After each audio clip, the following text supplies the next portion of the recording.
우리는 인생을 살면서 수많은 만남을 가지며 살고 있습니다. 우리는 이미 부모와 형제를 만났고 또 남편과 아내를 만났으며 또 자녀들을 만났고 손주들까지 만났습니다. 또 최근에 또 손주가 태어난 분이 계시기도 한데요. 우리에게 소중한 만남을 허락하신 하나님 앞에 우리가 감사하지 않을 수 없는 것이죠. 그리고 우리에게는 또 다른 가족, 우리에게 새로운 영적인 가족을 만나게 하셨습니다. 누구일까요? 누구입니까? 바로 교회이지요. 우리 옆에 있는 사랑하는 성도들입니다. 여러분 신비롭지 않으세요? 우리 전 세계 80억이 넘는 인구 가운데 우리가 누군가를 만난다는 것은 기적과도 같은 일입니다. 만남은 너무나도 소중한 것이지요. 우리 지난번에도 한번 소개를 해드린 것 같은데요. 한 시인이 만남에 대해서 이렇게 표현은 한 것을 본 적이 있습니다. 그 제목은 아름다운 만남인데요. 가장 잘못된 만남은 생선과 같은 만남이다. 만날수록 비린내가 묻어오니까. 가장 조심해야 할 만남은 꽃송이 같은 만남이다. 피어 있을 때는 환호하다가 시들면 버리니까. 가장 비천한 만남은 건전지 같은 만남이다. 힘이 있을 때는 간직하고 힘이 다 닳았을 때는 던져버리니까. 가장 시간이 아까운 만남은 지우개 같은 만남이다. 금방의 만남이 순식간에 지워져 버리니까. 가장 아름다운 만남은 어떤 만남일까요? 네, 우리 시인은 손수건 같은 만남이라고 표현합니다. 힘이 들 때 땀을 닦아주고 또 슬플 때 눈물을 닦아주니까. 여러분, 우리가 주님의 몸된 교회에서 함께 이렇게 만나 영적인 가족이 되게 하셨으니 서로에게 손수건 같은 그런 만남이 이루어지기를 간절히 소원합니다. 저도 마찬가지입니다. 여러분에게 손수건 같은 그런 존재가 되기를 기도하고 있습니다. 여러분이 눈물을 흘릴 때 그 눈에 눈물을 닦아주고 힘든 마음을 함께 공감하고 위로하고 그렇게 여러분의 필요를 채워주는 그런 손수건 같은 그런 존재가 되기를 기도합니다. 비단 저만 그렇게 해야 될까요? 우리가 서로에게 그런 존재가 되어야 하는 것이죠. 그런데 우리 인생에 우리에게 먼저 손을 내밀어 주신 분이 계십니다. 누구실까요? 우리 주 예수 그리스도이십니다. 예수님은 우리가 그분을 찾기 전에 먼저 우리를 찾아주셨어요. 오늘 예배를 시작하며 에베소서 1장의 말씀을 나누었는데 하나님은 창세전에 그리스도 안에서 우리를 선택해 주셨습니다. 그리고 우리를 하나님의 자녀로 불러주신 거예요. 내가 예수님을 믿겠다고 선택하고 내가 교회에 온 것 같아 보이지만 아닙니다. 하나님이 여러분 한 사람 한 사람을 불러주셨어요. 하나님의 부르심이 있기 때문에 우리는 지금 이 자리에 있는 것입니다. 보석 같은 여러분 한 분 한 분을 이 세상 속에서 불러 모아주셔서 우리를 부천 초대교회라는 이름으로 그렇게 한 가족이 되게 하신 것이죠. 여러분은 예수님을 언제 인격적으로 경험하셨습니까? 예수님을 만난 경험이 있으십니까? 이렇게 질문을 던지면 특별히 모태신앙이신 분들은 별로 그런 경험이 없는 것처럼 느껴지기도 합니다. 걱정하실 필요 전혀 없어요. 그런데 이제 세상 속에서 살다가 특별히 불교나 다른 종교에 있다가 교회로 오신 분들은 이렇게 교회를 다닌다는 것이 기적이라는 것을 고백하실 겁니다. 저도 모태신앙입니다. 기도도 못하고 전도도 못하고 아무것도 못하는 그런 인생이었는데 하나님이 이 감당할 수 없는 목사의 이 사명을 허락해 주셨습니다. 저는 중학교 2학년 시절에 SFC 수련회를 통하여 예수님을 나의 구주와 주님으로 믿고 영접했습니다. 수련회 기간 중에 이제 저녁 집회가 열렸는데요. 강사 목사님이 마태복음 16장의 본문으로 설교를 하셨습니다. 예수님이 가이사라 빌립보라고 하는 황제를 위한 그 신도시에 가셔서 제자들에게 이렇게 물으셨지요. 너희는 나를 누구라 하느냐? 그런데 그 말씀을 듣는 순간 저의 마음 가운데 생생하게 들려오는 음성이 있었습니다. 은철아. 제 이름이 은철인 거 알고 계시죠? 맨날 목사님 부르다가니까 제 이름을 부르면서 너는 나를 누구라 하느냐? 너는 나를 누구라 하느냐? 그런 음성이 들려왔습니다. 어릴 때부터 예수님을 얼마나 많이 이렇게 듣고 보고 배우고 알았습니까? 하지만 예수님이 어떤 분이신지 잘 몰랐던 것 같아요. 그런데 그날 밤 주님이 저에게 찾아오셨고 내가 얼마나 큰 죄인인지를 깨닫게 하셨습니다. 그래서 그날 밤에 저의 죄를 눈물 콧물 다 쏟으면서 낱낱이 그렇게 회개하고 예수님을 나의 구주와 주님으로 믿고 영접했습니다. 할렐루야. 여러분, 예수님이 지금 여러분 안에 계십니까? 정말이십니까? 여러분, 예수님은 주일날 교회에만 계신 분이 아니시죠? 우리의 매일의 삶 가운데 우리 안에 살아 계셔서 우리의 삶을 인도하실 뿐만이 아니라 여러분의 삶을 우리 주님이 계획하신 그 길로 인도하고 계시는 줄 믿습니다. 인생의 방황은 예수님을 만나면 끝이 나고 또 신앙의 방황은 좋은 교회를 만나면 끝이 난다는 그러한 말이 있습니다. 오늘 본문에도 하나님을 귀로만 듣다가 하나님을 인격적으로 만난 한 사람의 이야기를 기록하고 있습니다. 그 사람이 누구일까요? 야곱이라는 인물입니다. 야곱은 베델에서 하나님을 깊이 만나게 되었던 것이죠. 이 베델이라는 곳은 야곱의 인생에 있어서 가장 중요한 장소였습니다. 왜 그렇습니까? 살아계신 하나님을 만난 장소이기 때문이죠. 우리가 교회를 다니면서도 하나님을 만나지 못한다면 그것만큼 더 안타까운 일은 없을 것입니다.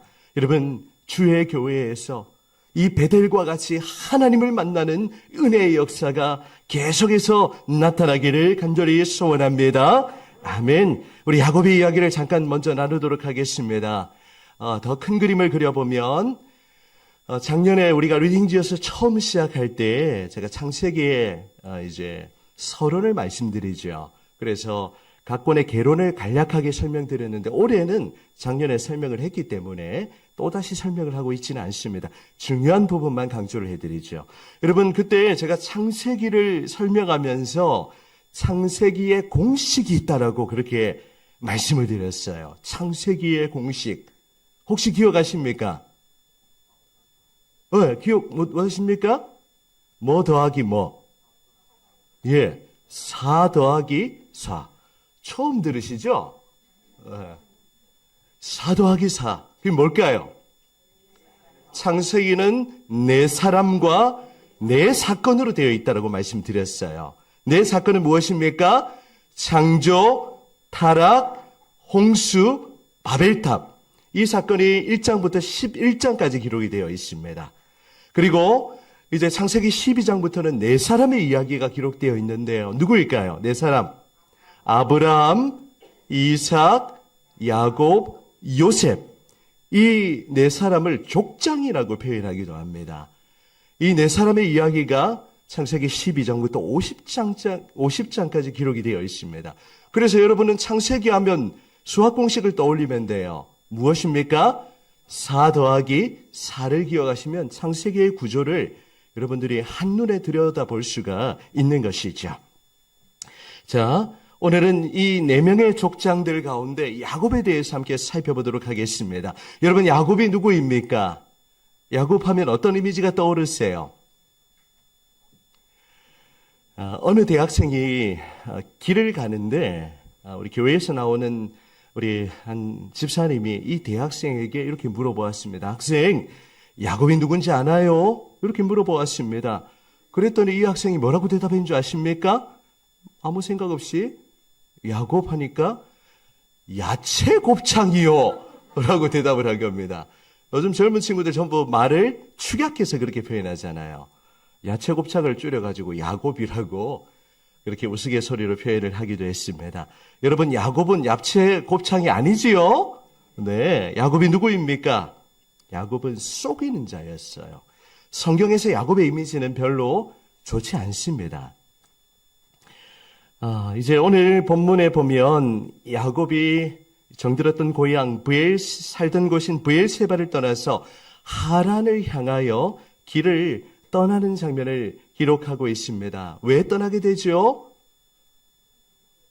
형 에서를 속이고 또 아버지 이삭을 속이고 장자의 축복을 가로챘기 때문입니다. 그래서 형 에서가 난리가 났죠. 이 야곱 잡아 죽이겠다고. 그래서 이제 어머니와 상의해서 이제 형 에서의 낯을 피하여 멀리 외삼촌이 살고 있는 하란이라는 곳을 향하여 길을 떠나게 되었습니다. 여러분의 이해를 돕기 위해서 지도를 한껏 준비했는데요. 글자가 잘 보이는지 모르겠는데 맨 밑에 있는 곳이 브엘세바입니다. 브엘세바이고 지금 야곱은 어디 와 있습니까? 네, 갈릴리 바다 서북 쪽에 있는 베델에 있고 이제 어디로 향하게 됩니까? 바단-아람의 저 위에 있는 하란으로 향하게 되죠. 거리가 약 800km가 넘는 엄청난 거리, 한 달 정도를 걸어서 가야 하는 그러한 거리입니다. 이 먼 길을 떠나는 야곱, 이제 베델에 도착해서 잠잘 곳이 없어서 그곳에서 이제 유숙을 하게 되었는데요. 여러분, 이제 자는 곳이 없어서 우리 홈리스처럼, 우리 거린들처럼 그냥 이렇게 길바닥에 돌베개를 하고 그렇게 누워서 잠을 자게 되었던 것입니다. 그런데 야곱은 돌베개를 베고 잠을 자면서 이상한 꿈을 꾸게 되었습니다. 어떤 꿈일까요? 어떤 꿈일까요? 오늘 여 앞에 사다리가 왜 있지? 설교 방해되게 좀 이따가 여러분에게 그렇게 나누도록 하겠습니다. 이 베델이라는 곳, 그곳에서 야곱은 살아계신 하나님을 만나게 되었고, 이 베델은 야곱의 인생의 터닝 포인트가 되는 그런 놀라운 하나님을 만나는 경험을 하는 곳이 되었습니다. 자, 오늘은 베델이 어떤 곳인지를 여러분과 나누면서 우리에게 주시는 그 메시지를 발견하기를 원합니다. 첫 번째 같이 읽어보실까요? 베델은 시작. 살아계신 하나님의 영광을 보는 곳입니다. 아멘. 야곱은 베델에서 그 하나님의 영광을 보게 되었습니다. 여러분 12절을 보시면 계속 반복되는 단어가 나타나죠. 꿈에 본즉, 또 하반절에 보면 또 본즉. 본죽하니까 자꾸 본죽이 생각나는데 본죽 아닙니다. 13절에도 보면 또 본즉. 지금 야곱이 꿈속에서 무언가를 계속 보고 있는 거예요. 무엇을 보고 있습니까? 그곳에서 하나님의 영광을 보게 되었던 거예요. 그곳에서 하나님이 행하시는 그 놀라운 일들을 이 베델에서 보게 되었던 것이지요. 돌베개를 자고 잠을 청하던 이 야곱에게 하나님이 친히 찾아오셨습니다. 야곱은 베델에서 하늘이 열리는 그 놀라운 경험을 하게 되었던 것입니다. 야곱은 이미 할아버지 아브라함을 통하여 또 이삭을 통하여 하나님에 대해서 수없이 들었어요. 하지만 그 하나님을 귀로만 들었지 하나님을 인격적으로 경험하지는 못했던 것입니다. 하지만 이 베델에서 이 바단-아람으로 가는 그 먼 여정에 그냥 이 황량한 길에서 환상을 보게 되었고 그곳에서 살아계신 하나님을 만나고 경험하게 되는 역사를 보게 되었던 것입니다. 그래서 이 환상을 보고 나서 16절에 야곱은 이렇게 고백을 하고 있지요. 16절을 보시면 야곱이 잠이 깨어 이르되 같이 읽어보실까요? 여호와께서 시작. 여호와께서 여기 계시기를 내가 알지 못하였도다. 아멘. 하나님이 지금 야곱의 모든 길에 동행하고 계시는데도 그것을 보지 못하고 알지 못했던 것입니다. 여러분, 우리의 모습은 어떠합니까? 하나님이 함께 계신다고 고백하지만 그 하나님을 보지 못하고 또 우리와 함께 하시는 그 하나님의 영광을 보지 못하고 그저 귀로만 하나님을 듣고 있는 우리의 모습은 아닙니까? 구약의 여러분, 욥이라는 인물을 우리는 기억합니다. 욥 역시 하나님을 경외하고 하나님을 섬기는 그러한 사람이었지만 고난의 그 긴 어둠의 터널을 통과하고 나서야 비로소 하나님을 보았다라는 이런 고백을 하게 됩니다. 욥기 42장 마지막 5절을 보시면 같이 읽어보실까요? 시작. 내가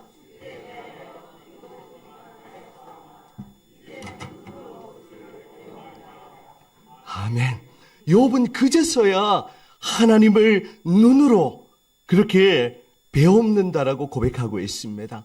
여러분, 이 예배 가운데 우리 하나님을 만나고 하나님을 경험하는 은혜가 있기를 원합니다. 교회만 그저 왔다가 그렇게 돌아가는 것이 아니라 예배 가운데 영광으로 임재하고 계시는 그 하나님을 만나고 하나님의 영광을 우리의 눈으로 목도하는 역사가 나타나기를 간절히 소원합니다. 여러분, 주일마다 예배하는 이곳 우리 부천초대교회가 하나님의 영광을 보는 베델, 하나님을 인격적으로 만나는 그 은혜의 장수가 되기를 간절히 소망합니다. 여러분, 얼마나 하나님을 만나고 계십니까? 말씀 가운데 찾아오시는 그 하나님의 음성을 듣고 우리의 영안이 열려서 하나님의 영광을 바라보는 그런 저와 여러분이 되시기를 축복합니다. 아멘. 두 번째 베델은 어떤 장소일까요? 같이 읽어보실까요? 시작. 베델은 그리스도를 통하여 하나님과 교제하는 곳입니다. 아멘. 야곱은 이제 잠을 자다가 꿈을 꾸게 되었는데요. 그 꿈의 내용을 한번 우리가 살펴보도록 하겠습니다. 12절 다시 보시면, 자, 꿈에 본즉 사닥다리가 땅 위에 서 있는데 그 꼭대기가 어디에 닿았죠? 하늘에 닿았고, 또 본즉 하나님의 사자들이 그 위에서 오르락 내리락 하고, 오늘 여러분 오르락 내리락이라는 단어를 한번 기억해 보세요. 자, 이렇게 말로 표현하는 것보다 여러분에게 한번 보여드리겠습니다. 자, 여러분, 사닥다리가 지금 땅 위에 서 있습니다. 제가 저기 천장에 다이게 알렸는데 고정이 안 돼가지고, 꼭대기가 하늘에 닿았고요. 보니까 지금 어떤 일이 벌어지고 있습니까? 하나님의 사자들 누구입니까? 천사들이 위에 오르락, 떨어지면 큰일 나는데, 오르락, 어떻게 하고 있습니까? 내리락. 조심해. 자, 다시 한번. 오르락. 네. 내리락. 자. 이렇게 꼭 한번 해보고 싶었어요. 네. 여러분, 확 이렇게 와닿죠? 시청각 자료를 제가 사용을 했습니다. 이 천사들이 오르락 내리락 그렇게 하는 거예요.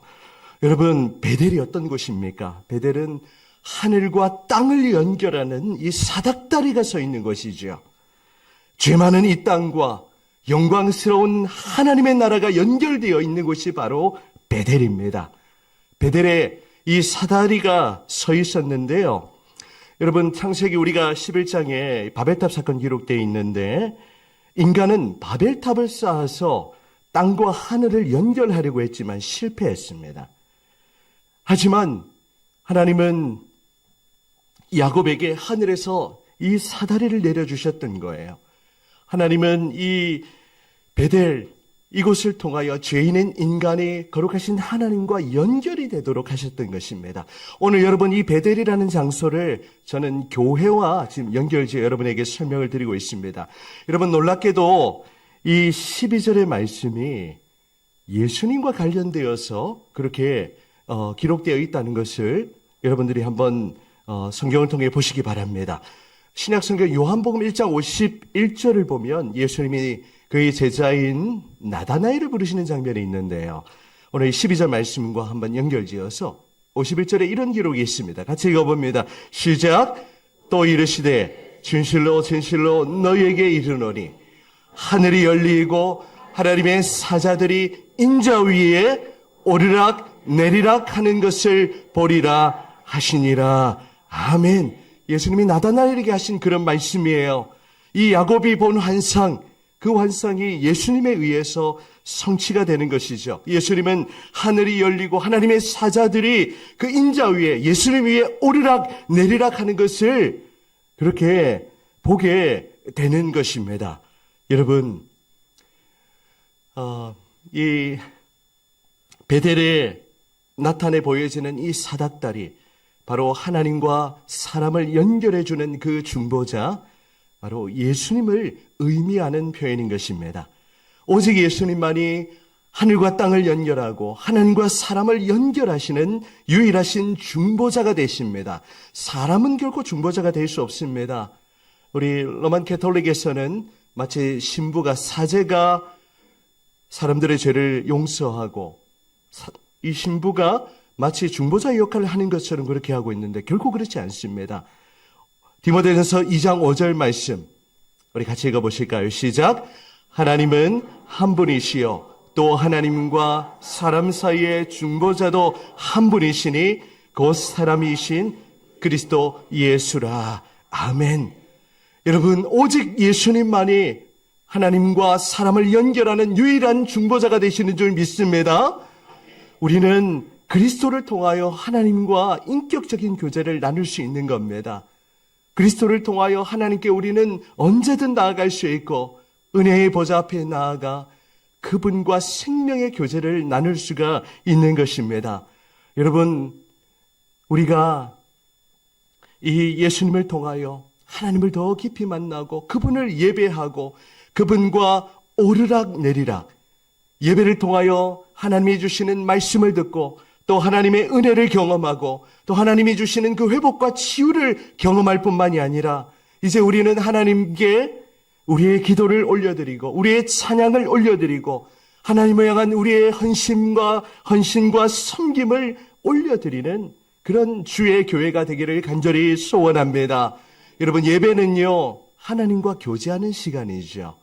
일방적으로 하나님으로부터 내려오는 시간이 아니라 우리 편에서도 하나님께 올려드리는, 하나님이 내려주시고 우리는 하나님께 올려드리는 쌍방의 교통의 시간, 하나님과의 교제의 시간인 것입니다.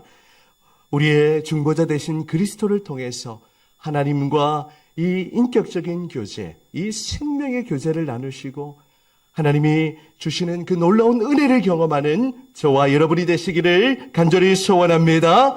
아멘. 우리 또 한 가지 메시지입니다. 세 번째 같이 읽어보실까요? 시작.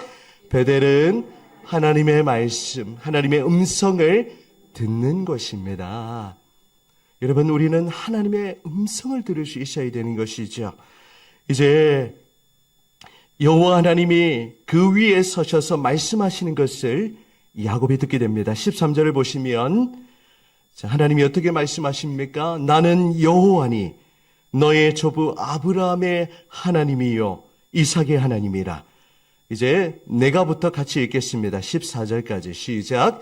내가 누워있는 땅을 내가 너와 내 자손에게 주리니 내 자손이 땅에 티끌같이 되어 서쪽과 동쪽과 북쪽과 남쪽으로 퍼져나갈지며 땅의 모든 족속이 너와 내 자손으로 말미암아 복을 받으리라. 아멘. 여러분, 이 말씀, 이 약속은요, 야곱에게 새롭게 주신 약속이 아닙니다. 누구에게 주셨던 약속일까요? 아브라함에게 주셨던 약속이고 또 아버지 이삭에게 주셨던 약속. 여러분, 창세기에 보면 이 약속을 언약이라고 표현하는데 이 언약이 계속해서 갱신되는 것을 보게 됩니다. 하나님이 새로운 약속을 주시는 것이 아니라 결국에는 아브라함의 후손, 믿음의 조상인 아브라함의 후손을 통하여 이 하나님의 나라가 이 땅 가운데 세워지고 특별히 예수 그리스도로 말미암아 이 땅의 모든 열방이, 모든 나라와 모든 족속, 모든 사람들이 예수님을 믿는 그 놀라운 하나님의 복을 경험하게 될 것을 성경이 처음부터 그렇게 선포하고 있는 것입니다. 지금 우리가 그 복을 누리고 있는 거예요. 우리는 동방의 끝, 하나님을 알지 못하던 그런 존재였지만 복음이 이 땅 가운데 전해졌고 이 땅에 정말 전 세계에서 유례를 찾아볼 수 없을 만큼 놀라운 교회의 부흥과 영적인 부흥이 일어났던 거예요. 그래서 우리는 지금 예수님을 알고 믿고 이 자리에 예배하고 있는 겁니다. 여러분, 계속해서 하나님은 우리 교회를 통해서 그 일들이 계속해서 이루어지고 확장되길 원하세요. 아직도 그리스도를 알지 못하는 그 영혼들이 주님을 만나기를 기대하고 계십니다. 우리만 복을 받는 존재가 아니라 예수님을 알지 못하던 그 영혼들이 예수님을 알고 믿게 되는 그 복을 흘려보내는 축복의 통로로 우리가 쓰임받기를 원하시는 것입니다. 하나님은 지금 야곱에게 그 약속을 다시금 되새겨주고 계시는 것입니다. 이제 야곱이 바단 아람으로 향하는 500km를 걸어서 가야 하는데 그 길이 얼마나 위험하겠어요. 하지만 그 길에 하나님이 또 한 가지 약속을 주십니다. 15절 말씀 같이 읽어보실게요. 15절입니다. 시작. 내가 너와 함께 있어 어디로 가든지 너를 지키며 너를 이끌어 이 땅으로 돌아오게 할지라. 내가 내게 허락한 것을 다 이루기까지 너를 떠나지 아니하리라 하신지라. 아멘. 우리 하나님이 야곱과 모든 길에 동행하게 될 것이라는 그 임마누엘의 약속을 허락하고 계십니다. 여러분, 야곱은 베델에서 하나님의 말씀을, 하나님의 그 음성을 들었어요. 여러분은 얼마나 하나님의 음성을 듣고 계십니까? 주일마다 선포되는 이 말씀을 통하여 얼마나 하나님의 음성을 듣고 계십니까? 또 이제 우리가 지난주부터 리딩 기어스 소그룹 성경 통독을 시작하고 있는데 여러분 잘 읽고 계신가요? 어떻게 여러분 말씀을 읽고 계십니까? 그냥 빨리 읽어버리고 그냥 해치워버리는 그런 말씀이 아닙니까? 여러분 매일 성경을 읽는 가운데 하나님의 말씀이 여러분에게 눈이 열려서 보이고 또 그 말씀이 들리고 또 그 말씀이 내 영혼 깊숙한 곳에 자리 잡는 역사가 나타나기를 간절히 소원합니다. 그래서 여러분 베델에서 우리는 하나님의 말씀을, 하나님의 음성을 들어야 하는 것이죠. 교회를 다니면서도 하나님의 음성을 듣지 못한다면 그것만큼 더 안타까운 일은 없을 것입니다. 여러분 계속해서 하나님의 그 약속의 말씀을 들으시고 그 말씀을 붙들고 이 광야와 같은 그 험난한 인생길에 이 말씀 붙들고 흔들리지 않는 믿음을 가지고 살아가시는, 또 내가 너와 함께 하겠고 내가 너와 함께 가겠다는 그 약속을 붙들고 살아가는 여러분이 되시기를 축복합니다. 이제 결론을 맺으면서 여러분 베델이 어떤 곳이에요? 베델의 이름의 뜻이 무엇입니까? 네, 여러분이 가지고 있는 성경 그 작은 글씨로 각주에 보면 베델이 하나님의 집이라고 그렇게 설명이 되어 있습니다. 바로 베델은 하나님이 거하시는 하나님의 집이죠. 우리 어제 당의 자녀님들 우리 함께 모여서 또 3월과 여러 가지 계획들을 나누었는데 디모데전서 3장 15절의 하반절의 말씀은 이렇게 선포하고 있습니다. 이 집은 살아계신 하나님의 교회예요. 진리의 기둥과 터니라, 이런 말씀이 있어요. 바로 우리 교회가 베델인 것입니다. 하나님의 집입니다. 이곳은 하나님과 연결되어 있고 하늘의 문이 되는 그런 곳이죠. 우리 17절을 읽고 우리 말씀을 마치도록 하겠습니다. 17절입니다. 시작. 이에 두려워하여 이르되 두렵도다 이곳이요 이것은 다름 아닌 하나님의 집이요 이는 하늘의 문이로다 하고 아멘.